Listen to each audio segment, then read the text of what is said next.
Hi, friends. I miss you so much. I know that I say that probably every time you see me make a video, but it is so true. I miss you. I miss seeing your faces. I miss you being in the halls at church. I miss us being able to worship together. I miss us just even being able to be in class together and learning more about God together. And even though we can't be physically together yet, I thought this morning we could talk a little bit together about part of what Pastor Roman's going to be talking about this weekend. So, if you have one nearby, I'd love you to find a Bible, and we are going to look up together Psalm 23. So if you don't know, while you're looking for it, if you don't know, the Bible is one big book. It's God's very true word. Everything in this Bible is true. No story that's inside of it is make-believe. It's all true. And inside of the Bible, there's a whole bunch of little books in the Bible. So they kind of, maybe you might think about it like a chapter in a storybook, but they're not like that. This is like individual books of the Bible, but it's all part of God's one big Bible. So Psalms is the name of the book of the Bible that we're going to look at. And the chapters are actually the numbers, the big numbers. There's two kinds of numbers in your Bible. There's a big number and there's a little number. The big number are the chapter numbers and the little numbers are the verses. So if you ever hear someone say, like you need to find a specific verse like I just did and maybe say, we're going to look at Psalm 23 verse 1, then you're going to need to look for the Psalms. But once you find Psalms, then you're going to look for the big number 23 and the little number 1. So if you are still doing that, you can pause this video and maybe a grown-up can help you, but I'd love for you to open your Bible and look up Psalm 23 starting in verse 1. So go do that and then you can keep hitting play.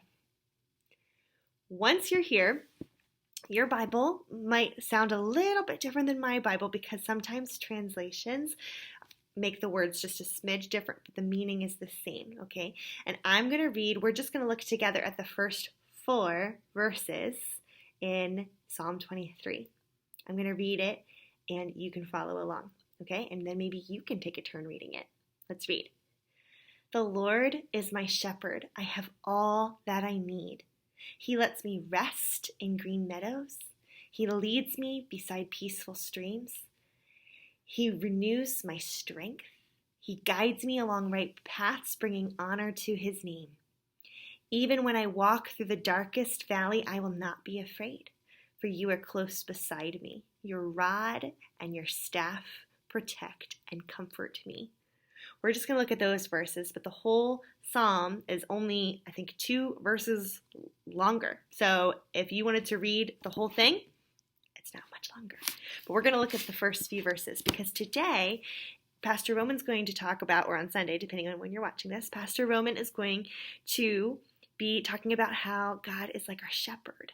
So I thought that I would need to call someone in to help me best explain what these verses are talking about. Can you take a guess as to who I need to help me? Lammy. Hey, buddy, thanks for helping us out. Okay, so because we're talking about how the Lord is our shepherd, I figured we probably would need a sheep. Shepherds' jobs in the Bible and even modern day shepherds, their jobs are to take care of their sheep, okay? So you might have seen a picture of a shepherd before. If not, maybe you can look it up. But shepherds have a really big thing called a staff. Now, I don't have a staff, but I have a cane that looks like it's the same shape as a staff, but if it was a staff, it'd be really tall, right? But it's the same kind of shape as a cane is. So when we say the Lord is our shepherd, I want you to imagine a shepherd. And if the Lord is our shepherd, that must mean we are like his sheep or his lambs, right? So let's talk about what a shepherd does. So a shepherd is in charge of taking care of their sheep. And a shepherd uses the staff, right? Remember, we're calling this cane, we're pretending it's a staff, to do a couple different things. Do you see the crook of the staff or the cane, right? That crook is there to be able to pull the sheep. Now you might think, well, that sounds really mean, or that sounds like it would hurt them, but it doesn't hurt them. It helps to protect them and guide them. So if a shepherd took a staff and pulled the sheep this way, that would mean, did I hurt you? No. See, it doesn't hurt. But if a sheep or a lamb were to go one way and the shepherd said, no, we need to go this way, he helps pull and to guide, right? Jesus kind of does that for us too, right? When we say God is like our shepherd, we know that when we start going the wrong way or start making choices that aren't so good, God helps us to make better choices and go the right way too, right? He guides us and he shows us where to go, right? Another thing is that the staff is really tall. So because it's really, really tall, when sheep are looking down and they're looking up, they know where to go because they see which way their shepherd is going. It also a shepherd's staff can also protect them against other animals, right? It can be a guard or a protector, right? So that's really important to know, because when we say that the Lord is our shepherd, we know that we are like sheep who need to follow our shepherd, right? Follow the staff, follow the shepherd. We know that he will protect us. We know that he will guide us, and we know that he's looking out for us, right? He's like our leader, right? Our shepherd. Okay, so let's keep going. The Lord is our shepherd. I have all that I need. So what that means is that we don't need to worry about, oh, how am I going to do this? How am I going to take care of this? Because we know the shepherd has it, right? Do you think that sheep think, oh my goodness, how am I going to get something to eat? Or how am I going to protect myself from? Nope. They're not worried because they know the shepherd's in control, right? I have all that I need. Then verse 2 says, he lets me rest in green meadows. Do you like to play in the grass? I bet so. Sheep really like being able to be outside, right? And they like to be able to take a rest. Now you might be thinking, I don't like naps, or I don't like to sleep. It's not that kind of a rest. It's a rest of like, we can just breathe because we know that the shepherd is in control. So it says he lets me rest in green meadows. He leads me beside peaceful streams. Have you ever felt anxious or worried before? Yeah, me too. The Lord helps us rest in him because he's in control. He's got it. We don't need to worry, right? So we know that we have all that we need. We know that he's in control. We know that we don't need to worry. It says he guides me along right paths, bringing honor to his name, right? Remember, he helps us know where to go, right? He shows us the way, bringing honor to his name, right?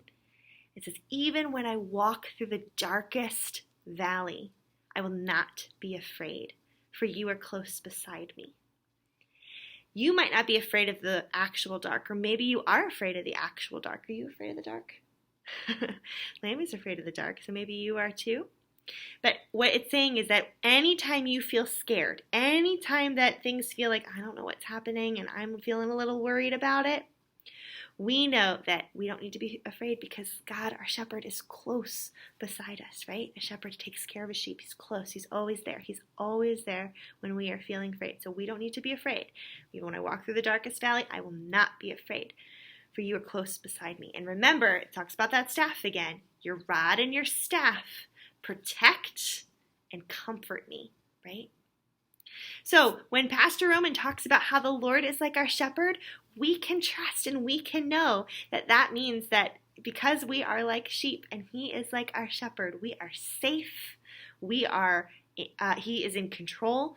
He knows where we're going. We can trust our leader. We can trust our shepherd. And we know that he will always be there. He will never leave us. And he will always comfort us. Isn't that great news?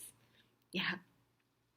Our first graders at Kids at Hope were talking about Psalm 23 right before the quarantine. And some of our friends actually were working on memorizing all of Psalm 23.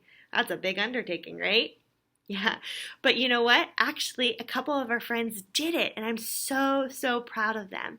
Maybe part of this time being at home, you can practice memorizing Psalm 23 because it's a great psalm to calm our hearts and remember who is always in control. Friends, we miss you. We love you so much. And we can't wait till we're back together again. But I hope that as you listen to Pastor Roman's message this week, and as you just continue to listen to some of the worship songs and the Bible stories, that you remember that you can worship that great shepherd because he is always there for you. And remember that you're not alone. All of us are watching church with you today. And we cannot wait until we're back together again. Bye, friends.